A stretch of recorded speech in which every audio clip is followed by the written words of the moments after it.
Señores, gracias por estar con nosotros en este programa con Julio Alberto. Un honor para mí contar con su audiencia. Recuerden que este programa se ve a través de Televisión Nacional en el Canal 6 y también nos pueden seguir a través de las plataformas digitales Julio Alberto _TV. Si usted no está siguiendo por YouTube, recuerde que tiene que suscribirse, dar like, comentar, activar la campanita y gracias de verdad por acompañarme en esta aventura. Yo quiero tratar un tema que ha puesto en la palestra pública el senador Omar Fernández a raíz de un artículo que publicó que se titula El bolsillo vacío de una ley ignorada. Él se refiere al artículo 327 del Código Tributario que ordena la indexación del impuesto sobre la renta conforme a la inflación del año anterior. Esto plantea el senador Fernández, ha mantenido o diríamos que ha provocado, ¿verdad?, que durante varios años el Poder Ejecutivo mantenga congelado esta indexación y esto está afectando a las personas que devengan un salario de 34.685 pesos. Que el que gana un salario de 34.000 pesos está pagando el impuesto sobre la renta. Ahora, si se ajusta por inflación este impuesto, entonces nadie debería pagar este gravamen hasta los 51.930 pesos, plantea el senador Fernández. Esto es una reivindicación que yo creo que nadie en su sano juicio se puede oponer. Que yo creo que todo el que habla de los trabajadores tiene que ponerse en los zapatos de quienes están devengando un salario de 34.000 pesos, están pagando ese impuesto, pero a la vez tienen que enfrentarse a una canasta básica familiar, que si vemos el costo promedio supera los 45.000 pesos. Yo creo que hasta aquí todos estamos de acuerdo. Yo creo que nadie se opone a eso, a que de alguna manera se reivindique los salarios de los trabajadores. De hecho, por eso recibe el respaldo de los sindicatos. Porque cada vez que se habla de trabajo, cada vez que se habla de salario, lógicamente que los sindicatos tienen que salir en su apoyo.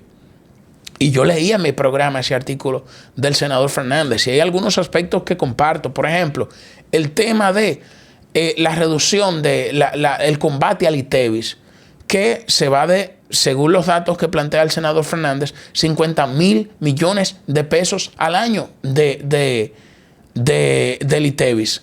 Y de hecho, yo planteé también lo siguiente a la diputada Carmelija Barceló, que antes de pensar en la cesantía, por ejemplo, piensen en ese combate del ITEVIS, pero que piense también en mejorar las condiciones de vida de los trabajadores, pero que piense también en el tema de la eliminación del anticipo, que es una propuesta también que plantearon otros legisladores, pero sobre todo el senador Omar Fernández mantuvo el foco, diríamos, en esa propuesta.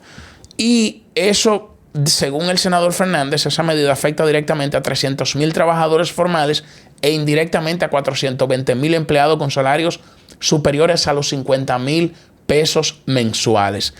Y luego plantea lo siguiente, que es donde está el tema polémico y lo que provocó la reacción de Eduardo Sanz Lobatón, que también yo quiero que analicemos aquí. Miren esto, miren lo que dice Omar. El Ministerio de Economía reportó 707.714 hogares en pobreza en el año 2024, pero los beneficiarios de Aliméntate eran de 1.386.852, es decir, casi el doble.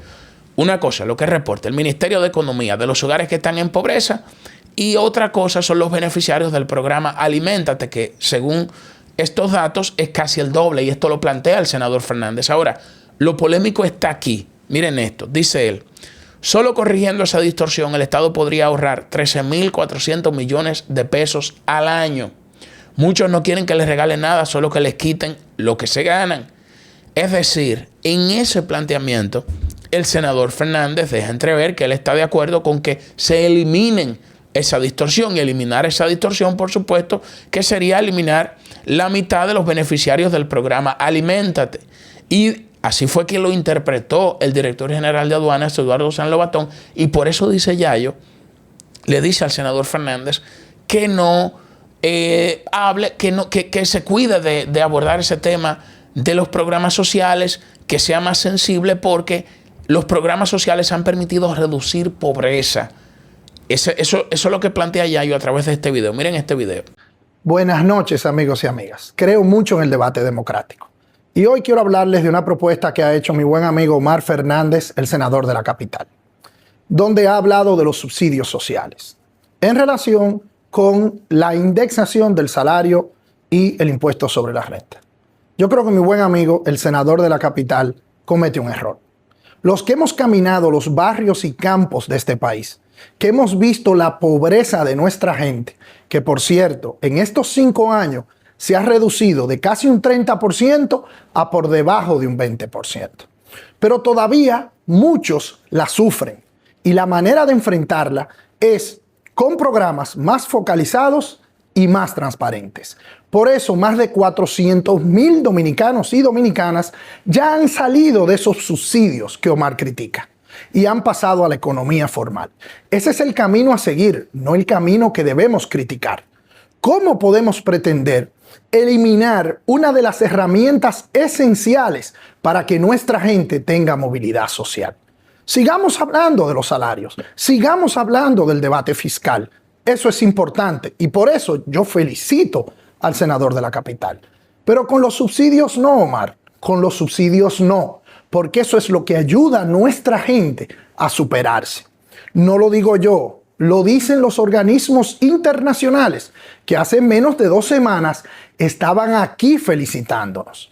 Tengamos cuidado con el populismo que a veces afecta las propuestas de los políticos. La vieja política es la de criticarlo todo. La política de éxito es la política de propuestas que puedan sustentarse. Y eso hoy yo he querido que quede claro. Muchísimas gracias, buenas noches y que Dios me los bendiga. Entonces, ¿qué pasa? Pero miren esto, señores. Hay cosas que yo creo que aquí hay que aclarar. ¿Por qué? Porque es verdad que los hogares en pobreza son de 7.714 hogares. Y es verdad que eso lo plantea el Ministerio de Economía. Ahora, muchos de esos informes solamente toman en cuenta la pobreza monetaria.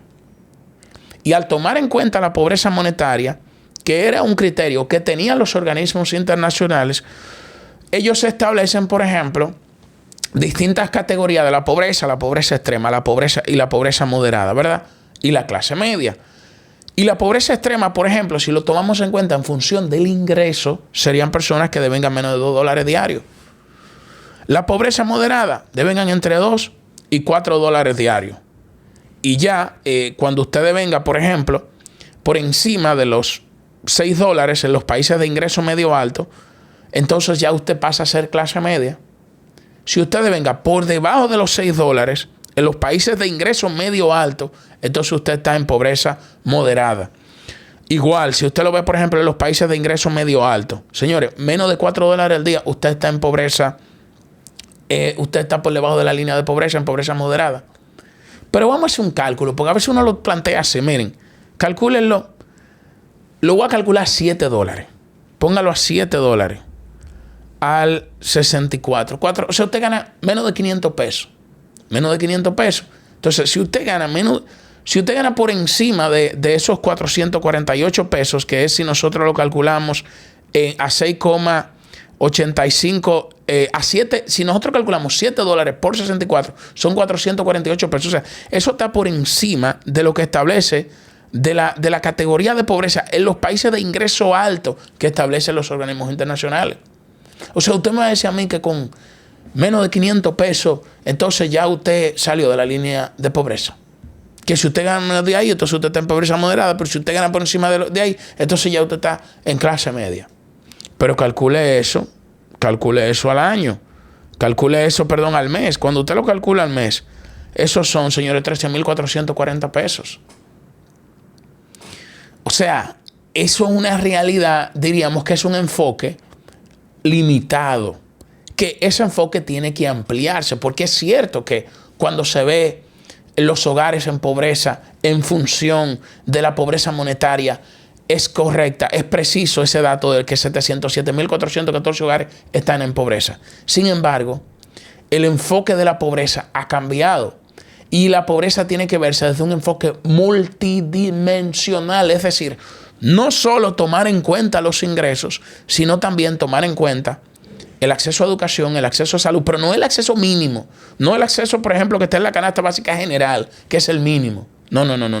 Un acceso digno a educación, a salud, a vivienda, o sea, en una infraestructura digna, a agua potable. Señores, yo le voy a poner una cosa. Hay gente, por ejemplo, que tienen una casa. Ah, bueno, usted tiene una casa, está bien, pero tienen una letrina. O tienen una casa y tienen una situación en una infraestructura de su hogar que prácticamente, si cambian algo, se le hunde ese presupuesto.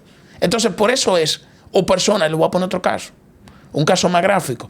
Una gente que tenga un salario, vamos a ponerlo incluso con esto, de los que tienen un salario de 34 mil pesos, que según la clasificación de el Banco Mundial son gente que son gente clase media, pero por mucho. Una persona que devenga un salario así, si tiene un niño que tiene una condición especial, ese presupuesto se le hunde. Hermano, póngalo en 50 mil pesos. Una gente que gana 40 mil pesos, pero tiene un niño con una condición especial, lamentablemente, con un síndrome de Down, con autismo, con cualquier condición especial, ese presupuesto se lo chupa. Y por eso es que cuando uno habla de pobreza tiene que haber un enfoque general. Y esas personas que menciona Omar, que están en el programa Aliméntate, se da porque se ha cambiado la metodología de ingreso a los programas sociales. Y hay personas que tienen condiciones, hogares con condiciones de vulnerabilidad, o que falta agua potable, o que tienen alguna otra carencia, que se han incluido dentro de los beneficiarios de esos programas. Y por eso es que cuando se ve un enfoque multidimensional, se ve una cantidad mayor que cuando se ve solamente el enfoque de los hogares, cuando con un criterio de pobreza monetaria. Y ahí es donde yo entiendo que está esa amplia diferencia. Y por eso es que plantea el director general de aduanas el tema de los programas sociales. Y yo le voy a decir una cosa. Esto puede sonar un poco abstracto, pero no lo es. Ustedes saben por qué no es abstracto. Primero, aquí se cambió la metodología de la tasa de pobreza. Y yo le voy a compartir esta información. Porque estos son datos técnicos. Yo sé que los técnicos muchas veces aburren un poco, pero para uno poder analizar con objetividad un tema hay que contextualizarlo. Dice esta información, que esto lo concibió el propio Ministerio de Economía, Planificación y Desarrollo, que conforme a la metodología del año 2022, un hogar de tamaño promedio de 3.1 personas se consideraría en situación de pobreza general si sus ingresos mensuales son inferiores a los 22.176 en el año 2022. En comparación con la metodología del 2012, donde la línea es de 18.217, un 21.7% menor que con la metodología del año 2022. O sea, lo que representa una diferencia de 3.959 pesos mensuales. En otras palabras, si sus ingresos mensuales son inferiores a los 22.176, entonces usted se consideraría que está en una situación de pobreza general en el país. Antes era de 18.217 y usted lo calcula, por ejemplo, 18.217, usted lo calcula 18.217 entre 30, 600 pesos diarios. Una persona antes que ganaba 600 pesos diarios estaba considerado en una situación de pobreza general. Ahora eso se amplió a 22.176, que si usted lo calcula, esos son 739 pesos diarios. Si usted lo calcula, o sea, en promedio que le da, ¿verdad? O sea, se amplió la cantidad de personas que podían ingresar a los programas sociales porque se varió la metodología que que clasifica a una persona en pobreza general. Pero eso no se da por voluntad propia del gobierno. Eso se da por una actualización precisamente de la Comisión Económica para América Latina y el Caribe, de la CEPAL. Eso se da precisamente también por sugerencias y recomendaciones que hace el Banco Mundial. ¿Para qué? Para considerar una cantidad de personas que antes no se estaban considerando dentro de los programas sociales, diríamos, para enfocar una política mucho más inclusiva. Pero hay otras cosas que yo quiero destacar, por ejemplo, que yo lo he dicho y lo he escrito en artículos. y siempre me baso en evidencia.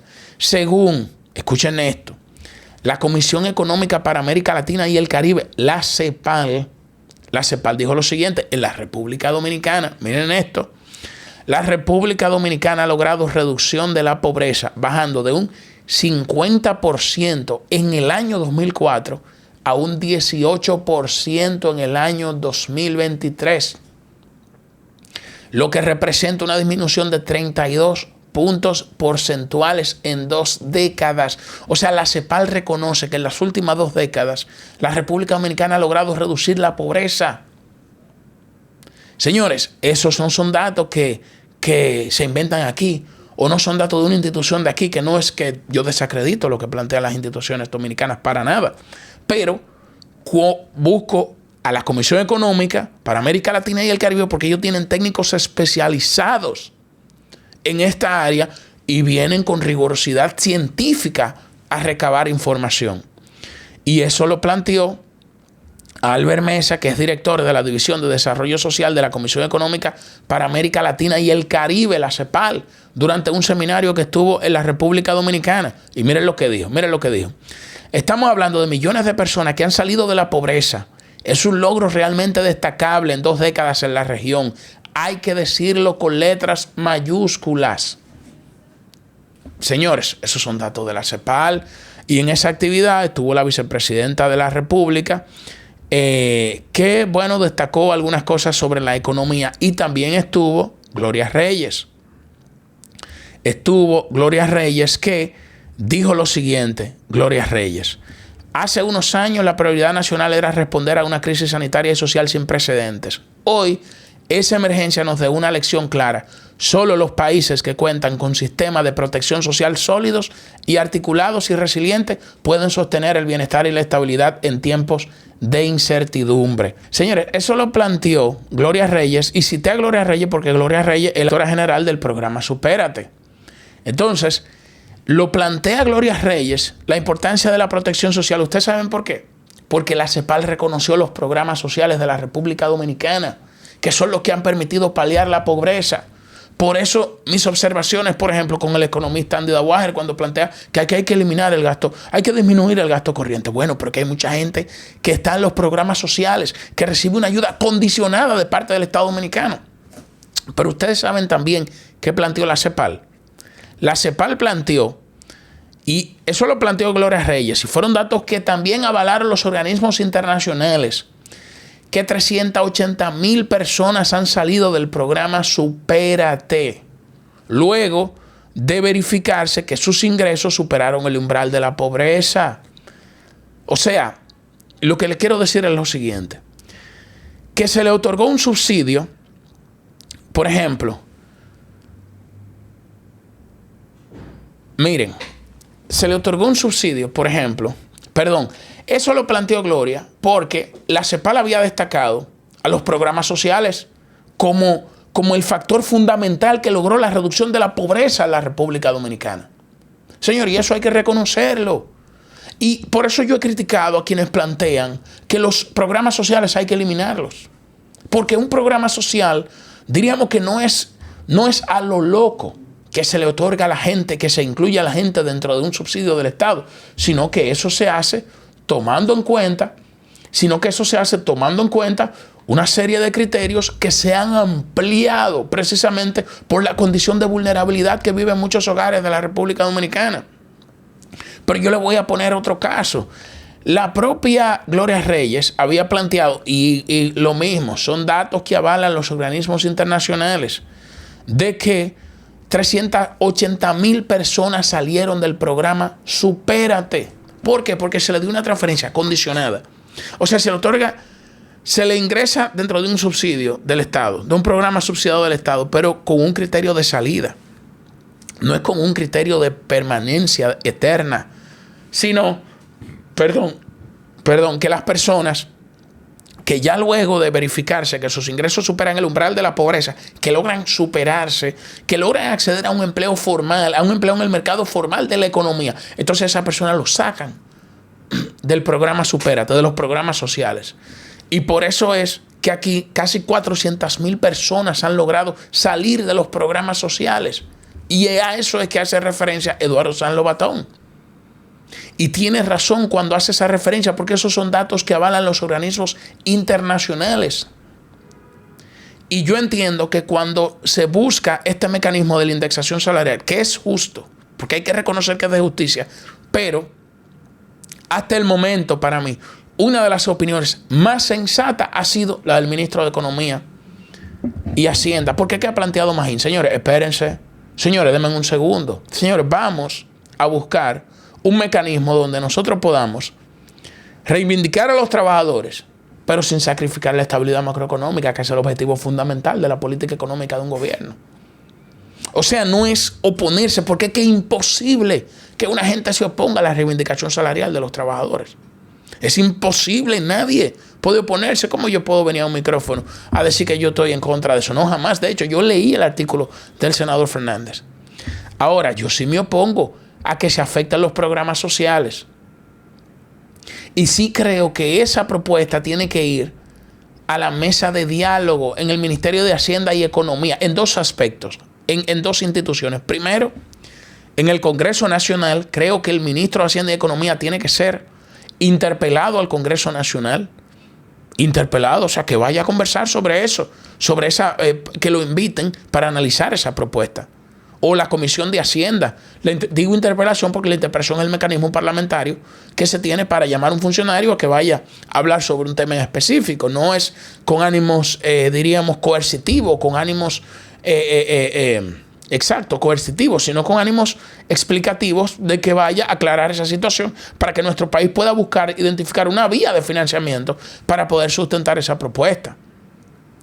Porque sugerir eso de los programas sociales, señores, verdaderamente que pudiera generar una catástrofe en la República Dominicana. Y ahí, por supuesto, que yo me opongo porque yo defiendo los programas sociales. Lo hice en el pasado y lo hago ahora. Lo hice en el pasado y lo hago ahora.